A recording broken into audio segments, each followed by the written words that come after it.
Felipe Massa deu o primeiro passo, vamos dizer assim, para tentar ali algum ressarcimento pelo título de 2008, né? Se você não... Tem texto no automaistv.com.br também falando disso, mas se você não lembra, ou talvez você não era nascido, né? Porque 2008 já faz 15 anos, então se a pessoa tem 14 anos e tá aí assistindo a gente, e você nem era nascido na época. 2008 foi aquele campeonato decidido... Você sabe que hoje eu agradeço que tem o Google, porque eu tenho um filho, Marcelinho, tem 11 anos, e graças aos novos administradores da Fórmula 1, que faz um trabalho de marketing fantástico, genial... Hoje, o que você tem de informação, o que, né, como cresceu a Fórmula 1. Não, e eles estão querendo liberar todas as corridas. Então, no Fórmula 1 TV, você já tem, acho que desde a década de 80, né? Você consegue assistir as corridas na íntegra. Eles estão querendo voltar para botar tudo que eles têm. Tudo. Eu acho sensacional. Muito, fora os muito documentários legal que você tem lá, cara, assim, quem é fã hoje do esporte... Você tem e tá fora trazendo Netflix, toda uma nova geração de fãs e todo mundo tá acompanhando. É a Liberty. É a Liberty. Exatamente. Você muda a administração, você muda o seu foco, você muda a forma de interagir com os seus fãs. Com certeza. Inclusive, isso daí do título de 2008 tem muito a ver com a antiga administração, porque a antiga administração está envolvida. Mas o Massa ele perde o título aqui... Abraço pro Bernie Eccleston. Isso aí. Será que ele está aqui no Brasil? Né? Porque ele está sempre aqui, né? Não, ele tem... A mulher dele é brasileira, né? A Fabiana é brasileira. Ele está sempre no interior de São Paulo. Mas ele tem fazendas de café, né? Ele tem. Então, por interesses, ele está sempre... Mas eu vou te falar, tenho certeza absoluta que se o Senna fosse vivo, ele sairia em defesa do Massa, porque o Bernie, né, ele... então, qual que é a treta com o Black? Muita coisa tinha mudado. Com o Bernie. O Bernie deu uma entrevista esse ano pro Fórmula 1 Insider, que ele fala categoricamente que ele sabia, o Charles White, o Max Mosley, eles sabiam desde 2008 que tinha tido uma falcatrua lá. Mas não agiram, até porque... Se eu bem me lembro, uma live que o Flávio Gomes fez com o Fábio Seixas, eles estavam debatendo isso, parece que para você agir tinha que ter a denúncia, e não teve a denúncia em 2008. Né? A denúncia só estourou depois, quando o Nelsinho delatou. Por quê? Porque o Nelsinho Piquet, também brasileiro, filho do tricampeão Nelson Piquet, bate de propósito no GP de Singapura, todo mundo para...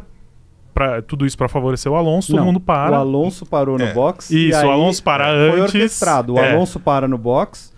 2 voltas antes, ele bate. E inclusive até o local que ele bateu foi premeditado, porque era um local que forçava a entrada do safety car. Sim. E aí todo mundo vai pro box, o Alonso aparece ali na frente, o Massa mas chamado... deixa eu só acrescentar aqui, numa dinâmica de um esporte que é tão difícil chegar, que você é obrigado, e a partir do momento que você não cumpre as ordens, você está arriscando toda a sua carreira e todo o investimento que você fez. Então, foi o que aconteceu com o Rubens, de ter deixado o Schumacher passar. Foi o que aconteceu com o Nelsinho, de ter que bater propositalmente para poder renovar ter um safety car e conseguir renovar o contrato. Então, um jogo de poder lá em cima que você acaba ficando meio refém e tendo que entrar dentro dessa dinâmica. E eu vou te falar, eu acho que ele jogou a carreira dele pro alto, que ele sabia que naquele momento ele estaria acabando com a história dele na Fórmula 1. Tanto que nunca mais voltou, que nunca mais voltou, mas eu acho que foi muito corajoso da parte dele e do pai dele de entrar e botar essa história no ventilador. E é muito fácil a gente falar, o cara bateu de propósito, e você jogar ele na fogueira, né? Eu acho muito difícil você estar na posição do Nelsinho ali, em Singapura, sem ninguém do lado, porque ele estava sem o pai, não tinha ninguém, não tava, o manager dele, acho que era o próprio Flávio Briatore, na época já. Então, o seu manager está mandando você fazer, ele é seu manager e chefe da sua equipe, seu patrão. Ele está mandando você fazer porque vai ser bom para a equipe, porque a gente vai renovar o contrato, não sei. Cara, tem a questão do sonho dele de estar ali, né? Não dá nem tempo de pensar. Não dá. Você fala, cara, a minha permanência aqui depende disso. Eu bato às vezes sem querer. Beleza. Então, eu acho difícil a gente julgar isso, o ato dele. Mas... Teve consequências. E é uma interferiu no campeonato, né? O Bernie Eccleston falou, sabíamos, não sei o que. Então, se vocês sabiam e eram a entidade... O Massa quer saber. Por que vocês não agiram, então? Exato. Precisa da denúncia? Denunciem vocês, se vocês sabem que é. Claro. Tem um ponto muito interessante dessa história toda, que a gente tem um amigo que estava lá em Singapura. Thiago Mendonça estava lá na sala de imprensa, nesta corrida Olha de Singapura. E ele disse o seguinte, na hora do acidente, a sala de imprensa inteira sabia que tinha sido de propósito. Caramba. Falou, cara, não houve a menor dúvida, não houve uma discussão, será que ele fez... Todo mundo sabia que tinha sido de propósito e o Alonso tinha acabado de parar. Então ficou muito óbvio. Era muita coincidência. Ele falou, cara, ali eu não percebi na hora, mas eu ouvi, olhei em volta, aí eu olhei e falei, putz, é mesmo. Faz todo sentido. Faz todo Então sentido. todo mundo que estava lá presente e os caras que cobriam o tempo inteiro sabiam. Então, que denúncia é essa que faltava? E Se o todo mundo Alonso sabia que tinha acontecido. foi até absolvido na época, porque ele alegou que não sabia de nada, né? Mas a estratégia também é muito estranha. não sabia, não. Ele não sabia. o cara- Todo mundo vai não, largar mais pesado. Ele larga combustível para 12 voltas, né? E... muita conversa pra boi dormir, né? Inclusive, eu acho que isso foi um divisor de águas na Fórmula 1. Foi. Justamente... No lado moral, né? no porque lado tinha um moral. jogo muito combinado ali. Sim. Sim. Tinha um jogo muito combinado, estava meio claro. Teve que ser feito alguma coisa para que aí baniram o Briatore da Fórmula 1. Já meio que aliviaram também pra ele. Já apareceu na Fórmula 1. Esse ano mesmo ele estava em uma etapa. Acho que Miami. Então, mas isso teve durante... Inclusive, era Mas foi uma uma punição das severa, revoltas do Senna, era justamente essa, porque era uma Sim. tentativa de um jogo combinado ali o tempo todo, e ele pra brigando, e ele não fazia parte da... Você veja só, se você assiste o filme Senna, você vê a hora que ele fala, ficou até arrepiado. Ele fala, perguntam para ele, quem foi o seu maior rival de todos? Você espera ouvir Alan Prost, Nigel Mansell? Ele fala, Tom Fullerton, foi o cara que correu comigo no kart. Aí os caras falam, por quê? Porque ele era muito rápido, ele era mais rápido que eu, e era muito dedicado, e ele fez eu evoluir, ele me fez mudar. E aí ele falou, mas o kart, e os outros? Ele falou, kart is just racing, not politics. Exato. É uma isso, baita você era só corrida, não tinha a política toda era por aquilo trás, ali, quem não é tinha melhor grana. Exato. depois de 20 voltas. É muito complexo, cara. Mas então o Massa, ele deu entrada, né? Os advogados ele enviaram uma carta para a FIA e para a Fórmula 1, né? O Domenicali era o chefe dele, né? Nessa época da... Era. Então, o Domenicali, que hoje é o CEO da Fórmula 1, na época era chefe do Massa. Se a Fórmula 1 não responder em 15 dias, eles podem já entrar com a ação. O Fórmula 1 é a FIA, né? Não responderem a carta que eles enviaram, que eles alegam justamente que o Massa teve perdas esportivas, perdas financeiras. Pelo que eu entendi, pelas reportagens que saíram de pessoas que tiveram acesso à carta, em nenhum momento o Massa pede ali a questão do título.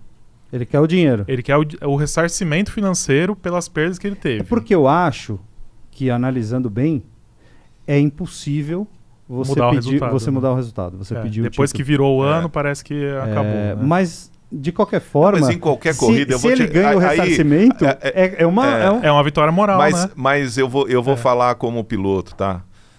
Você participou de uma corrida, amigão. Você quer o pódio. Você quer pegar a porra do troféu e levar pra tua casa.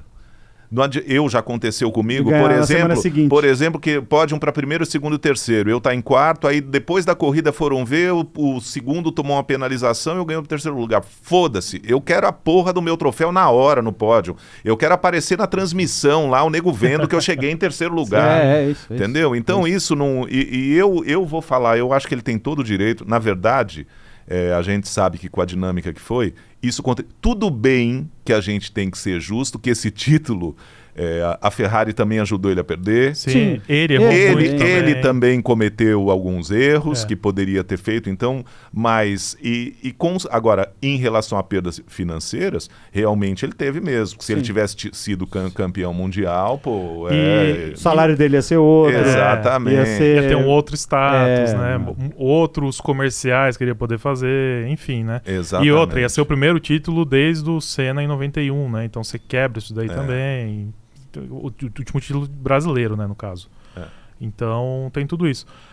O Massa já falou várias vezes que, na opinião dele, a corrida tinha que ser cancelada, né, o resultado anulado. Isso nunca aconteceu na história da Fórmula 1. O mais perto que a gente tem disso foi o GP Brasil de 82, que o Keke Rosberg ele foi punido por uma irregularidade do carro e ele, se você consultar ali o vencedor da corrida, não tem, porque ele foi desclassificado. Mas todo o restante do grid foi mantido, então os outros pilotos mantiveram os Chegaram pontos. em segundo, terceiro e Isso, quarto. não tem vencedor. É que nem a Tour de France dos anos lá Do do Lance Armstrong. Não tem vencedor. Cara, que coisa maluca. Porque foi punido ele, né? Mas os outros pilotos não tem nada a ver com a história.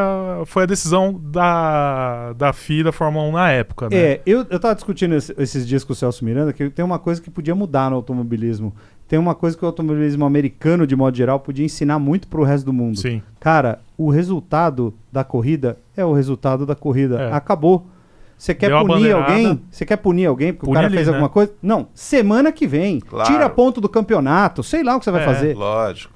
Faça aquele Durante o cara o que ano, foi né? assistir, o cara que assistiu de casa, o cara que foi pra pista, é aquilo que ele viu, é o que valeu. É o resultado, é verdade. Se o cara tava irregular, não exclui ele do campeonato, sei lá, mas não aquilo ali foi o resultado. Não dá pra você mudar. O cara chega em casa, vai dormir, na segunda-feira ele acorda, olha, o carro do cara tava irregular, então ele perdeu a vitória. Que nem no GP da Áustria, né? Que teve 330 punições, né? Toda hora mudava o resultado da corrida, porque...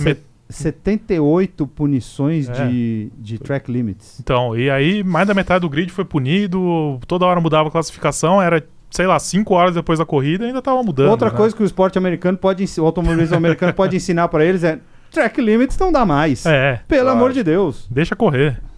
Lógico. Você não quer que o cara vá? Você não quer que o cara vá? Põe grama, velho. Põe grama, brita. O cara não vai, você não vai meter as rodas na grama lá se tiver grama. Claro. Se asfaltou, já era, né? Vou fazer o quê? Bom. E também os track limits atuais é milímetro, né? A câmera ficaria o VAR da Fórmula 1 olhando, o cara passa um centímetro da quarta roda. Mas tudo bem, pelo menos é justo. Exato, é justo, exato. É igual pra todo mundo. Só que acaba prejudicando muito o resultado de classificação, de corrida, enfim, né? Não, e é isso, prejudica o cara que tá assistindo, né? Exato. Na verdade, você prejudica a tua própria audiência, não o piloto ali. Todo mundo perde 5 segundos. E por falar